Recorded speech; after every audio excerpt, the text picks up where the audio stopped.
ನಮಸ್ಕಾರ ಕನ್ನಡಿಗರೇ, ನಮ್ಮ YouTube channel like ಮಾಡಿ, ಕಮೆಂಟ್ ಮಾಡಿ, ಸಬ್ಸ್ಕ್ರೈಬ್ ಮಾಡಿ, ಬೆಲ್ ಬಟನನ್ನು ಪ್ರೆಸ್ ಮಾಡಿ ಸಬ್ಸ್ಕ್ರೈಬ್ ಮಾಡಿ. ಇವತ್ತಿನ ನಿನಗಾಗಿ ಸಂಚಿಕೆ ಏನಾಯಿತು ನೋಡೋಣ. ಜೀವ ರಚನ ಕುತ್ತಿಗೆಗೆ ತಾಳಿ ಕಟ್ತಾನೆ. ತಾಳಿ ಕಟ್ಟಾದ್ಮೇಲೆ ಜೀವ ತಿರುಗಿ ವಜ್ರೇಶ್ವರಿಗೆ ಹೇಳ್ತಾನೆ, ಇನ್ಮೇಲೆ ರಚನ ನನ್ನ ಹೆಂಡ್ತಿ ಮಾತ್ರ. ಇನ್ಮೇಲೆ ಏನಾರು ನಮ್ಮ ಸವಾಸಕ್ಕೆ ಬಂದರೆ ಸರಿ ಇರಲ್ಲ, ಹುಷಾರಾಗಿರಿ ಅಂತ ವಜ್ರೇಶ್ವರಿ ಕೈ ಮಾಡಿ ತೋರಿಸ್ತಾನೆ. ವಜ್ರೇಶ್ವರಿ ಗಾಬರಿಯಿಂದ ನೋಡ್ತಾ ನಿಂತಿರ್ತಾಳೆ, ಇಲ್ಲಿ ಏನಾಗೋಯ್ತು ಅಂತ. ಇದನ್ನು ಕೇಳಿದ ಕೃಷ್ಣನಿಗೆ ಎಲ್ಲಿಲ್ಲದ ಖುಷಿಯಾಗುತ್ತೆ. ಜೀವ ದೇವಿ ಮುಂದೆ ಇದ್ದಿದ್ದ ತ್ರಿಶೂಲನ ತಗೊಂಡು ಅಲ್ಲಿ ಸಿಕ್ಕಿಸಿ ತ್ರಿಶೂಲನ ಗಟ್ಟಿಯಾಗಿ ಇಳ್ಕೊತಾನೆ. ಅದನ್ನು ರಚನ ನೋಡ್ತಾ ಇವ್ರೇನು ಮಾಡೋಕ್ಕೆ ಹೊರಟಿದ್ದಾರೆ ಅಂತ ಭಯದಿಂದ ನೋಡ್ತಿರ್ತಾಳೆ. ಆ ಭಯದಿಂದ ನೋಡ್ತಿರ್ಬೇಕಾದ್ರೆ ವಜ್ರೇಶ್ವರಿಗೂ ಇಲ್ಲಿ ಭಯ ಆಗ್ತಿರತ್ತೆ. ಇವನ್ಯಾಕೆ ದೇವಿದು ತ್ರಿಶೂಲ ತೊಗೋತಾ ಇದ್ದಾನೆ, ಇವನೇನು ಮಾಡೋಕ್ಕೆ ಹೊರಟಿದ್ದಾನೆ ಅಂತ ಅವಳಿಗೂ ಭಯ ಶುರು ಆಗುತ್ತೆ. ಜೀವ ಹೇಳ್ತಾನೆ, ಯಾರು ನಾನು ಹೆಂಡ್ತಿ ಸವಾಸಕ್ಕೆ ಬಂದರೆ ಹುಟ್ಲಿಲ್ಲ ಅನಿಸ್ಬಿಡ್ತೀನಿ, ಬಂದ್ರೋ ಇವಾಗ ನನ್ನ ಮಕ್ಕಳ ಅಂತ ಕರೀತಾನೆ. ಆವಾಗ ರೌಡಿಗಳು ಜೀವನ ಹೊಡಿಯೋಕ್ಕೆ ಹೋದಾಗ ತ್ರಿಶೂಲದಿಂದನೇ ರೌಡಿಗಳಿಗೆ ಹೊಡಿತಾನೆ. ಇದನ್ನು ನೋಡಿ ತೇಜಂಗೆ ಭಯ ಆಗುತ್ತೆ, ಇವನೇನು ಹಿಂಗೆ ಹೊಡಿತಾ ಇದ್ದಾನೆ ಅಂತ. ಆಮೇಲೆ ತ್ರಿಶೂಲನ ಇಟ್ಟು ದೇವಿ ಬೆಳಕಲ್ಲಿ ಅವನು ಈಶ್ವರನ ಥರ ಕಾಣ್ತಾ ಇರ್ತಾನೆ. ಇದನ್ನು ಕೃಷ್ಣ ನೋಡ್ತಾ ಆ ಬೇಬಿ ಎಷ್ಟು ಹೊಡಿತಾ ಇದ್ದಾರಲ್ಲ ಅಂತ ಕೃಷ್ಣ ನೋಡಿ ಖುಷಿ ಪಡ್ತಾಳೆ. ಜೀವ ಹೇಳ್ತಾನೆ, ನೋಡಿ ಅತ್ತೇಮ್ಮ, ಇನ್ಮೇಲೆ ನನ್ನ ಹೆಂಡ್ತಿನ ಸಮಾಧಾನವಾಗಿರೋದಕ್ಕೆ ಬಿಟ್ಬಿಡಿ, ಖುಷಿಯಿಂದ ಇರೋದಕ್ಕೆ ಬಿಟ್ಬಿಡಿ, ಅವಳು ನನ್ನ ಹೆಂಡ್ತಿ ಅಂತ ಹೇಳ್ತಾಳೆ. ಇದನ್ನು ಕೇಳಿದಾಗ ವಜ್ರೇಶ್ವರಿಗೆ ಕೋಪ ಬರುತ್ತೆ. ಆದರೆ ಇಲ್ಲಿ ಬಾಲ ಮತ್ತು ದೊಡ್ಡಣ್ಣ, ಮೀಸೆ ತಾತ ಅವರು ಎಲ್ರಿಗೂ ಆಗಿದ್ದನ್ನು ಅವ್ನು ಹೇಳ್ತಿರೋ ಮಾತನ್ನ ಕೇಳಿ ಖುಷಿಯಾಗತ್ತೆ. ಅಪ್ಪ ಎಲ್ಲ ಸರಿಯೋತ್ತಲ್ಲ ಅಂತ ನಿಟ್ಟುಸಿರನ್ನ ಬಿಡ್ತಾರೆ. ಜೀವ ರಚನೆಯನ್ನು ಕರ್ಕೊಂಡು ಮೆಟ್ಲು ಇಳಿತಾ ಬಂದು ಅವ್ನು ಒಂದು ಕಾಲ ಮೇಲೆ ಅವಳನ್ನ ಕೂರಿಸ್ಕೊಂಡು ಹೇಳ್ತಾನೆ, ರಚನಾ ನನ್ನ ಹೆಂಡ್ತಿ, ಇನ್ಮೇಲೆ ನನ್ನ ಹೆಂಡ್ತಿ ಸವಾಸಕ್ಕೆ ಬಂದರೆ ಎಲ್ರೂ ಹುಟ್ಟಲಿಲ್ಲ ಅನಿಸ್ಬಿಡ್ತೀನಿ ಅಂತ ಹೇಳ್ತಾನೆ. ಅದಕ್ಕೆ ವಜ್ರೇಶ್ವರಿ ಹೇಳ್ತಾಳೆ, ಅದೇನಕ್ಕೋ ಅಷ್ಟು ಎಗ್ರಾಡ್ತಾ ಇದೆಯಾ, ನನ್ನ ಹತ್ರ ನಿನ್ನದು ಸಾಕ್ಷಿ ಇದೆ, ನಿಮ್ಮ ಮದುವೆ ಆಗದಲ್ಲಿರೋ ಸಾಕ್ಷಿನ ನಾನು ಕೊಡ್ತೀನಿ ಅಂತ ಹೇಳ್ತಾಳೆ. ಆಮೇಲೆ ಅತ್ತೆಮ್ಮ ಆ ವೀಡಿಯೋನ ತೊಗೊಂಡೋಗಿ ಉಪಕಾರ ಹಾಕೊಂಡು ನೆಕ್ಕಿ ಸುತ್ತಮುತ್ತ ನೋಡಿ, ಎಲ್ಲರೂ ನಾನು ಸಾಕ್ಷಾತ್ ದೇವ್ರ ಮುಂದೆ ಕಟ್ಟಿರೋ ತಾಳಿನ ಎಲ್ಲರೂ ವೀಡಿಯೋ ಮಾಡ್ಕೊಂಡಿದ್ದಾರೆ, ಇದಕ್ಕಿಂತ ಸಾಕ್ಷಿ ಏನು ಬೇಕು ಅಂತ ವಜ್ರೇಶ್ವರಿಗೆ ಜೀವ ಹೇಳ್ತಾನೆ. ಅದಕ್ಕೆ ವಜ್ರೇಶ್ವರಿ ಇವ್ರನ್ನಿಬ್ಬರನ್ನಂತೂ ಬಿಡಲ್ಲ, ಇಲ್ಲೇ ಮುಗಿಸ್ಬಿಡ್ತೀನಿ ಅಂತ ರಿವಾಲ್ವರ್ನ ತೆಗೆದು ಶೂಟ್ ಮಾಡೋಕೋದಕ್ಕೆ ಹೋಗ್ತಾಳೆ. ಅಷ್ಟರಲ್ಲಿ ತೇಜಂಗೆ ಒಂದು ಫೋನ್ ಬರುತ್ತೆ. ತೇಜಂಗೆ ಫೋನಲ್ಲಿ ಕಮಿಷನರ್ ಫೋನ್ ಮಾಡಿರ್ತಾರೆ. ತೇಜ ಹೇಳ್ತಾನೆ, ಇಲ್ಲ ಸರ್, ಇಲ್ಲೇನೂ ಆಗ್ತಿಲ್ಲ ಅಂತ ಹೇಳ್ತಾನೆ. ಅದಕ್ಕೆ ಕಮಿಷನರ್, ಏನ್ರಿ ನಿಮ್ಮದು ರಾಮಾಯಣ, ಎಲ್ಲ ಕಡೆ ಜಗಳ ಮಾಡ್ತಿರಲ್ಲ ಅಂತ ಕಮಿಷನರ್ಗೆ ಬೈತಾನೆ. ಅದಕ್ಕೆ ತೇಜ ಹೇಳ್ತಾನೆ, ಇಲ್ಲ ಸರ್, ನಾನು ಎಲ್ಲನೂ ನಿಮಗೆ ಎಕ್ಸ್ಪ್ಲೇನ್ ಮಾಡ್ತೀನಿ ಸರ್ ಅಂತ ಹೇಳಿ ಅಲ್ಲಿಂದ ವಜ್ರೇಶ್ವರನ ಕರ್ಕೊಂಡು ಹೋಗ್ತಾನೆ. ಅದಕ್ಕೆ ನಾವು ಇಲ್ಲಿದ್ದರೆ ತುಂಬ ಪ್ರಾಬ್ಲಮ್ ಆಗುತ್ತೆ, ಕಮಿಷನರ್ಗೆ ವಿಷಯ ಆಗಿದೆ, ಬನ್ನಿ ಅಂತ ಹೇಳಿ ಅವನ ಎತ್ಕನ್ನ ಕರ್ಕೊಂಡು ಹೋಗ್ತಾನೆ. ನಿಹಾರಿಕಾನು ಏನೂ ಮಾಡ್ಕೊಳಕ್ಕಾಗ್ದಲ್ಲ ಅಂತ ಪರಿಸ್ಥಿತಿಯಲ್ಲಿ ಇರ್ತಾಳೆ. ಕೃಷ್ಣನಿಗೆ ಖುಷಿಯಾಗಿ ಅಲ್ಲಿಂದ ಬೇಬಿ ಅಮ್ಮ ಅಂತ ಇಬ್ಬರೂ ಕೂಗ್ತಾ ಓಡೋಗಿ ಅವ್ರ ರಚನನ ತಪ್ಕೋತಾಳೆ.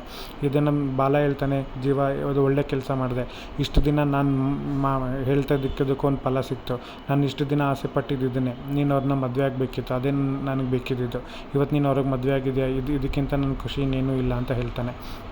ಜೀವ ರಚನಾ ಕೃಷ್ಣನ ನೋಡಿ ಖುಷಿ ಪಡ್ತಾನೆ. ಇಲ್ಲಿ ಮನೇಲಿ ಪೂಜೆ ಎಲ್ಲ ಮುಗಿದ್ಮೇಲೆ ಆರತಿ ಹೇಳ್ತಾಳೆ. ಮತ್ತು ರಚನಾ ನಾನು ನಿಜವಾದ ಅಪ್ಪ ಹೇಳ್ತಾರೆ, ಫೋನ್ ಮಾಡಿ ಕೇಳಮ್ಮ ಏನಾಯಿತು ಅಂತ ಕೇಳಿದಾಗ ವಿಧಿ ಫೋನ್ ಮಾಡಿ ಅವ್ರ ಅಪ್ಪಂಗೆ ಕೇಳ್ತಾಳೆ. ಆಗ ಅವ್ರ ಅಪ್ಪ ಹೇಳ್ತಾನೆ, ಜೀವ ಎಲ್ರಿಗೂ ಚೆನ್ನಾಗಿ ಎಲ್ರೂ ಹೊಡೆದಾಕಿ ನಾವು ಅವ್ರನ್ನ ಕರ್ಕೊಂಬರ್ದಲ್ಲೇ ಹಾಗೆ ಬರ್ತಾಯಿದ್ದೀವಿ ಅಂತ ಹೇಳ್ತಾನೆ. ಅದನ್ನು ವಿಧಿ ಅವ್ರ ಅಮ್ಮಂಗೆ ಮತ್ತು ಅವ್ರ ಚಿಕ್ಕಪ್ಪಂಗೆ ಹೇಳ್ತಾಳೆ.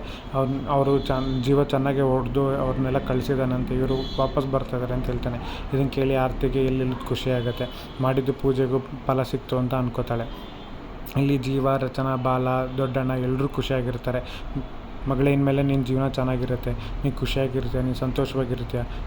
ಜೀವ ಇನ್ಮೇಲೆ ನಿನ್ನ ಹೆಂಡ್ತಿನ ಚೆನ್ನಾಗಿ ನೋಡ್ಕೋಬೇಕು, ಇಷ್ಟು ದಿನ ನೀನು ಪಟ್ಟಿದ ಕಷ್ಟ ಸಾಕು, ಇನ್ಮೇಲೆ ಎಲ್ಲ ಒಳ್ಳೇದಾಗತ್ತೆ ಅಂತ ದೇವರಲ್ಲಿ ದೊಡ್ಡಣ್ಣ ಮತ್ತು ಮೀಸೆ ತಾತ ಇಬ್ಬರು ಕೇಳ್ಕೊತಾರೆ. ಬಾಲ ಹೇಳ್ತಾನೆ, ನಾವು ಇದೇ ದಾರಿನೇ ನೋಡ್ತಾ ಇದ್ವಿ, ಇದು ಆಗಬೇಕಿತ್ತು ಅಂತಲೇ ನಾವು ಬಯಸೋದು, ಈಗೆಲ್ಲ ಆಗಿದೆ, ಆಗತ್ತೆ ಇವರಿಬ್ಬರು ಈಗ ತಾನೇ ಮದುವೆ ಆಗಿದ್ದಾರೆ, ಇವರಿಬ್ರಿಗೂ ನೀವಿಬ್ಬರು ಆಶೀರ್ವಾದ ಮಾಡಿ ಅವರಿಬ್ಬರು ಚೆನ್ನಾಗಿರಲಿ ಅಂತ ಹಾರೈಸಬೇಕು ಅಂತ ಕೇಳ್ಕೊತಾನೆ. ಜೀವ ಮತ್ತು ರಚನಾ ದೊಡ್ಡಣ್ಣಂಗೆ ಮತ್ತು ಮೀಸೆ ತಾತಂಗೆ ಇಬ್ಬರು ಕಾಲಿಗೆ ಬಿದ್ದು ಆಶೀರ್ವಾದ ತೊಗೋತಾರೆ. ಆಶೀರ್ವಾದ ತೊಗೊಂಡಾಗ ದೊಡ್ಡಣ್ಣ ಹೇಳ್ತಾನೆ, ನಾನು ಬಂದಿದ್ದ ಕೆಲಸ ಮುಗೀತು, ಶೂಟಿಂಗು ಪ್ಯಾಕಪ್ ಆಯಿತು, ನಾನು ಇಲ್ಲಿ ಬಂದಿದ್ದ ಕೆಲಸ ಮುಗ್ದಿದೆ, ನಾನು ಇನ್ನು ಹೊರಡ್ತೀನಿ ಅಂತ ಹೇಳ್ತಾನೆ. ಅದಕ್ಕೆ ಕೃಷ್ಣ ಬಂದು, ಥ್ಯಾಂಕ್ ಯು ತಾತ, ನೀನು ನನಗೋಸ್ಕರ ಇಷ್ಟೆಲ್ಲ ಮಾಡಿದ್ದಕ್ಕೆ ಅಂತ ಹೇಳ್ತಾಳೆ. ಅದಕ್ಕೆ ನಿನಗೋಸ್ಕರ ಇನ್ನೂ ಏನು ಬೇಕಾದ್ರೂ ಮಾಡ್ತೀನಿ ಅಂತ ದೊಡ್ಡಣ್ಣ ಹೇಳ್ತಾನೆ. ಆಮೇಲೆ ಮೀಸೆ ತಾತನ ಅವರಿಬ್ಬರು ತಪ್ಕೊಂಡು ಥ್ಯಾಂಕ್ ಯು ಗೆಳೆಯ ಅಂತ ಹೇಳಿ ಇಬ್ಬರೂ ಅಲ್ಲಿಂದ ಹೊರಡ್ಬೇಕಾದ್ರೆ ಕೃಷ್ಣನಿಗೆ ಖುಷಿಯಾಗುತ್ತೆ. ಇಲ್ಲಿ ಮೀಸೆ ತಾತ ಜೀವನ ಸೈಡಿಗೆ ಕರೆದು ನನ್ನ ಹತ್ರ ಮಾತಾಡಬೇಕು ಬಾ ಅಂತ ಕರೀತಾರೆ. ಆಗ ಅವನು ಅಳ್ತಾ ಕಣ್ಣೀರು ಒರೆಸ್ಕೊತಿರ್ತಾನೆ. ಅದಕ್ಕೆ ಜೀವ ಕೇಳ್ತಾನೆ, ಯಾಕೆ ಅಳ್ತಾ ಇದ್ದೀರಾ ಅಂತ ಕೇಳಿದಾಗ, ನನ್ನ ನೋವು ನನಗೆ ಏನೇನೋ ಆಗೋಗಿದೆ, ನಿನ್ನ ಹತ್ರ ಎಲ್ಲ ವಿಷಯನೂ ಹೇಳ್ಕೋಬೇಕು ಅಂತ ನಾನು ಕಾಯ್ತಾಯಿದ್ದೀನಿ. ಅದೇ ಸಮಯನೇ ಸಿಗ್ತಾಯಿಲ್ಲ. ಒಂದಿನ ಎಲ್ಲ ವಿಷಯನೂ ಹೇಳ್ಕೊತೀನಿ. ಆದರೆ ನೀನು ಈಗ ತಾನೇ ಮದುವೆ ಆಗಿದ್ದೆ, ಎಷ್ಟೋ ವರ್ಷ ಆದಮೇಲೆ ನಿಂಗೆ ಖುಷಿಯಾಗಿದೆ. ಈ ಖುಷಿನ ನಾನು ನಿನ್ನಿಂದ ಕಿತ್ಕೊಳ್ಳಲ್ಲ. ನೀನು ಚೆನ್ನಾಗಿರಬೇಕು ಅಂತ ಹೇಳಿ ತಬ್ಕೊಂಡು ಅವನ್ನ ಹಾರೈಸ್ತಾರೆ. ಅಲ್ಲಿಂದ ನಾನು ಇಲ್ಲಿಂದ ಹೊರಡ್ತೀನಿ. ನೀನು ಊರಿಗೆ ಬಂದಮೇಲೆ ನಾನು ಎಲ್ಲ ವಿಷಯ ನಿನಗೆ ಹೇಳ್ತೀನಿ, ನೀನು ಊರಿಗೆ ಬಾ ಅಂತ ಹೇಳಿ ಅಲ್ಲಿಂದ ಹೊರಡ್ತಾರೆ. ಹೊರಡ್ಬೇಕಾದ್ರೆ ಇದು ಯಾಕೋ ಇವರು ಅಪ್ಪ ಮಗನ ಸಂಬಂಧನೇ ಇರೋ ಥರನೇ ಕಾಣ್ತದೆ. ಆದರೆ ಏನು ಸತ್ಯ ಅನ್ನೋದನ್ನು ಮುಂದಿನ ಸಂಚಿಕೆಗಳಲ್ಲಿ ತೋರಿಸೋದನ್ನು ನೋಡಬೇಕಾಗತ್ತೆ. ಕಾದು ನೋಡೋಣ ಏನಿರ್ಬೋದು ಅಂತ. ಇಲ್ಲಿಂದ ರಚನಾ, ಜೀವ, ಕೃಷ್ಣ, ಬಾಲ ಎಲ್ಲರೂ ಸ್ಟೇಷನ್ದ ಆಚೆ ಬರ್ತಿರ್ತಾರೆ. ಸ್ಟೆಲ್ಲ ಬಾಲಂಗೆ ಫೋನ್ ಮಾಡ್ತಾಳೆ. ಬಾಲಂಗೆ ಫೋನ್ ಮಾಡಿದಾಗ ಜೀವ ಹೇಳ್ತಾನೆ, ಏನೋ ಅವಳು ಫೋನ್ ಮಾಡ್ತಾಳೆ, ಏನು ಕತೆ ಅಂತ ಕೇಳಿದಾಗ, ಅಷ್ಟೊಂದು ಅನುಮಾನ ಇದ್ದರೆ ನಿಮಗೆ ನಾನು ಸ್ಪೀಕರ್ಗೆ ಹಾಕ್ತೀನಿ, ನೀನೇ ಕೇಳಿಸ್ಕೊ ಅಂತ ಹೇಳ್ತಾನೆ. ಸ್ಪೀಕರ್ಗೆ ಹಾಕಿ ಹೇಳಿ ಅಂತ ಹೇಳಿದಾಗ ಸ್ಟೆಲ್ಲ ಹೇಳ್ತಾಳೆ, ಇಲ್ಲಿ ಯಾರೋ ನಿಮ್ಮನ್ನೆಲ್ಲ ಕೇಳ್ಕೊಂಡು ಮನೆ ಹತ್ರ ಬಂದಿದ್ರು. ಅವ್ರಿಗೆ ನಾನು ನೀವು ಎಲ್ಲಿದ್ದೀರಾ ಅಂತ ಕೇಳಿದಾಗ ಗೋವಾದಲ್ಲಿದ್ದೀರಾ ಅಂತ ಹೇಳಿದೆ. ನೀವು ಎಲ್ಲಿದ್ದೀರಾ ಅಂತ ಕೇಳ್ತಾಳೆ. ಅದಕ್ಕೆ ನೀವೇನ್ರಿ ಇಷ್ಟು ಬೇಗ ಇನ್ಫಾರ್ಮೇಷನ್ ಕೊಡ್ತಾಯಿದ್ದೀರಾ, ಎಲ್ಲ ಆದಮೇಲೆ ಹೇಳ್ತಾ ಇದ್ದಾರಲ್ಲ, ಫೋನ್ ಇಡಿ ಅಂತ ಹೇಳಿ ಫೋನ್ ಇಡ್ತಾನೆ.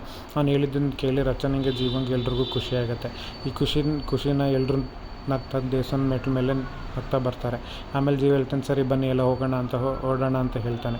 ಇಲ್ಲಿ ರಚನೆ ಸರಿ ಆಯಿತು ಎಲ್ಲರೂ ಹೊರಡೋಣ ಅಂತ ಹೇಳಿದಾಗ ಬಾಲ ಹೇಳ್ತಾನೆ, ನೀವಿಬ್ಬರು ಇವಾಗ ಮದುವೆ ಆಗಿರೋದು ನನಗೆ ತುಂಬ ಖುಷಿಯಾಗಿದೆ.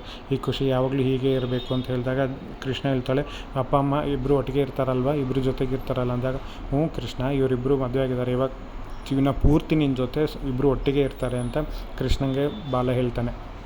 ಇಲ್ಲಿ ರಚನಾ ದೇವ್ರ ಹತ್ರ ಬೇಡ್ಕೋತಾಳೆ, ಇಲ್ಲಿ ಆಗಿರೋದನ್ನಾಗಿದೆ, ಇನ್ನು ಮುಂದೆ ಆಗಬೇಕಿರೋದು ತುಂಬ ಇದೆ, ಅವ್ರಿಗೆ ಗೊತ್ತಾಗಬೇಕಾಗಿರೋ ಸತ್ಯನೂ ಗೊತ್ತಾಗಬೇಕಾಗಿದೆ, ಮುಂದೆ ಕಾಪಾಡೋ ಜವಾಬ್ದಾರಿ ನಿಂದು ತಾಯಿ ಅಂತ ಹೇಳ್ಕೊಂಡು ಅಲ್ಲಿ ಕಾರ್ ಹತ್ರ ಬರ್ತಾಳೆ. ಖುಷಿಯಿಂದ ನಗ್ನಗ್ತಾ ಕೂಲಾಡ್ಕೊಂಡು ಬರ್ತಾಳೆ. ಅಲ್ಲಿ ಬಂದಾಗ ಬಾಲ ಹೇಳ್ತಾನೆ, ಅಲ್ಲ ಜೀವ, ಮುಂದೆ ಕೂತ್ಕೊಳ್ಳೋಕ್ಕೆ ನಿನಗೆ ಬರ್ಬೇಕಾದ್ರೆ ಕಷ್ಟ ಆಗ್ತಿತ್ತಲ್ಲ, ಇವಾಗ ಕೂತ್ಕೋತೀಯಲ್ಲ ಅಂದಾಗ, ಇವಾಗ ಏನು ಪ್ರಾಬ್ಲಮ್ಮ ಇಲ್ಲಿ, ಇವಾಗ ನಾವು ಇಬ್ಬರು ಆರಾಮಾಗಿ ಹಿಂದೆ ಕೂತ್ಕೋತೀವಿ ಅಂತ ಜೀವ ಹೇಳ್ತಾನೆ. ಇಬ್ಬರು ಕಾರಲ್ಲಿ ಕೂತಿರ್ಬೇಕಾದ್ರೆ ಬಾಲನ್ ಮತ್ತು ಕೃಷ್ಣ ಪ್ಲ್ಯಾನ್ ಮಾಡ್ತಾರೆ, ಇವರಿಬ್ಬರು ಏನು ಮಾತಾಡ್ತಾನೆ ಇಲ್ವಲ್ಲ ಅಂತೇಳಿ ಕಾರ್ನ ಜೋರಾಗಿ ತಿರುಗಿಸಿದಾಗ ರಚನಾ ಬಂದು ಜೀವನ ಮೇಲೆ ಬೀಳ್ತಾಳೆ. ಆಗ ಬಾಲಂಗೆ ನಾನು ಮಾಡಿದ ಪ್ಲ್ಯಾನ್ ಸಕ್ಸಸ್ ಆಯಿತು ಅಂತ ಅನ್ಕೋತಾನೆ. ಜೀವನ ಕೈ ಇಟ್ಕೊಂಡು ರಚನಾ ಹಾಗೆ ನೋಡ್ತಾ ಪ್ರೀತಿಯಿಂದ ಅವನ ತೋಳ ಮೇಲೆ ಮಲ್ಕೊಂಡ್ಬಿಡ್ತಾಳೆ. ಇಲ್ಲಿ ವಜ್ರೇಶ್ವರಿ, ತೇಜ, ನಿಹಾರಿಕಾ ಎಲ್ಲರೂ ಮನೆಗೆ ಬರ್ತಾರೆ. ವಜ್ರೇಶ್ವರಿ ಮನೆಯವ್ರ ಹತ್ರ ಏನೂ ಮಾತಾಡ್ದಲ್ಲೇ ಹಂಗೆ ರೂಮ್ಗೆ ಹೊಟ್ಟೋಗ್ತಾಳೆ. ಆದರೆ ಎಲ್ರಿಗೂ ಖುಷಿ ಆಗ್ತಾ ಇರುತ್ತೆ. ಇಲ್ಲಿ ನಿಹಾರಿಕಾ, ನಾನು ದೊಡ್ಡಮ್ಮನ ಹತ್ರ ಮಾತಾಡ್ತೀನಿ ಅಂತಂದಾಗ ತೇಜ, ನೀನು ಹೋಗಿ ಇವಾಗೇನೋ ಮಾತಾಡಿದ್ರೆ ಅವ್ರು ಸಿಟ್ಟಲ್ಲಿದ್ದಾರೆ, ಏನೂ ಬೇಕಾಗಿಲ್ಲ, ನೀನು ರೂಮ್ಗೆ ಹೋಗು ಅಂತ ಹೇಳಿ ಕಳಿಸ್ತಾನೆ. ತೇಜಂಗೆ ಹೇಳ್ತಾನೆ, ರಚನೆ ನಿದ್ವಾದಪ್ಪ ತಲೆಬುಡ್ಡೆಗೆ ಎಣ್ಣೆ ಹಚ್ಚಿ ಸ್ನಾನ ಮಾಡಿಸೋದೆಲ್ಲ ಆರತಿ ಕೇಳ್ತಾಳೆ. ಆಗ ತೇಜ, ನೀನು ಬಾಯಿ ಮುಚ್ಕೊಂಡು ಹೋಗಿ ಅಂತ ಹೇಳಿ ಅಲ್ಲಿಂದ ರೂಮ್ಗೆ ಹೊಟ್ಟೋಗ್ತಾನೆ. ಅಲ್ಲಿ ಆರತಿ ಖುಷಿ ಪಡ್ತಾ ಇರ್ತಾಳೆ. ಇಲ್ಲಿ ಕೃಷ್ಣನ ಫ್ರೆಂಡ್ ಮನೆ ಹತ್ರ ಅವ್ರು ಇನ್ನೂ ಬಂದಿಲ್ವಲ್ಲ ಅಂತ ಕಾಯ್ತಾ ನಿಂತಿರ್ತಾನೆ. ಸ್ಟೆಲ್ಲ ಹೇಳ್ತಾಳೆ, ನಾನು ಇಲ್ಲೇ ಪಕ್ಕದ ಮನೆಯಲ್ಲಿರೋ ಸ್ಟೆಲ್ಲ, ಅದೇ ನನ್ನ ವಿಲ್ಲ ಅಂತ ಹೇಳ್ತಾಳೆ. ಅದಕ್ಕೆ ನಿನ್ನ ವಿಲ್ಲ ಆದರೆ ನಾನೇನು ಮಾಡಬೇಕು ಅಂತ ಅವ್ನ ಫ್ರೆಂಡ್ ಕೇಳ್ತಾನೆ. ಅಷ್ಟರಲ್ಲಿ ಕಾರವನ್ನಾಗಿ ಬಾಲ ಬರ್ತಾರೆ. ಕೃಷ್ಣಕ್ಕೆ ಎಬ್ಬಿಸ್ತೀನಿ ಅಂತಂದಾಗ, ಬೇಡ ಕೃಷ್ಣ, ಅವ್ರು ಇವಾಗ ನವಜೋಡಿ, ಅವ್ರನ್ನ ಮನೆ ತುಂಬಿಸ್ಕೋಬೇಕು, ಮನೆ ತುಂಬ ಶಾಸ್ತ್ರ ಮಾಡಬೇಕು ಅಂತೇಳಿ ಮೆತ್ತಗೆ ಕಾರಿಂದ ಎಳೆದು ಸ್ಟೆಲ್ಲನ ಹತ್ರ ಮಾತಾಡೋದಕ್ಕೆ ಹೋಗ್ತಾನೆ. ಸ್ಟೆಲ್ಲನ ಹತ್ರ ಮಾತಾಡ್ಬೇಕಾದ್ರೆ ಕೃಷ್ಣನ ಫ್ರೆಂಡ್ ತಮಾಷೆ ಮಾಡೋದಕ್ಕೆ ಕೃಷ್ಣ ಮತ್ತು ಅವ್ನ ಫ್ರೆಂಡ್ ಇಬ್ಬರು ನಗ್ತಾ ಇರ್ತಾರೆ. ಅದಕ್ಕೆ ನನ್ನ ಹತ್ರ ಸಪ್ರೇಟಾಗಿ ಸೀಕ್ರೆಟಾಗಿ ಹೇಳ್ತೀರಾ ಬಾಲ ಅಂತ ಅಂದಾಗ, ಆಗ ಕೃಷ್ಣನ ಫ್ರೆಂಡ್ ಹೇಳ್ತಾನೆ, ಹಾಂ ಸಾಕು ನೀವು ಹೊಡೆದಿದ್ದಲ್ಲ, ಈಗ ಫಸ್ಟು ಹೋಗಿ ಶಾಸ್ತ್ರ ಮಾಡೋಣ ಅಂತ ಹೇಳ್ತಾನೆ. ಆಗ ಬಾಲ ಆಶ್ಚರ್ಯದಿಂದ ಅವನ ಕಡೆ ನೋಡಿ ಅಲ್ಲಿಂದ ಮನೆ ಒಳಗೆ ಹೋಗ್ತಾನೆ. ಸ್ಟೆಲ್ಲ ಇವರೇನು ಹೇಳಲಿಲ್ವಲ್ಲ, ಹಾಗೆ ಹೋಗ್ತಾಯಿದಾರಲ್ಲ ಅಂದ್ಕೊಂಡು ಸ್ಟೆಲ್ಲನು ಅವಳ ಮನೆ ಒಳಗೆ ಹೋಗ್ತಾಳೆ. ಮನೆಯೊಳಗೆ ತಯಾರಿ ಮಾಡೋಕ್ಕೆ ಅಂತ ಹೋಗ್ತಾರೆ. ಮುಂದೇನಾಗುತ್ತೆ ಮುಂದಿನ ಭಾಗದಲ್ಲಿ ನೋಡೋಣ, ಕಾದು ನೋಡಿ.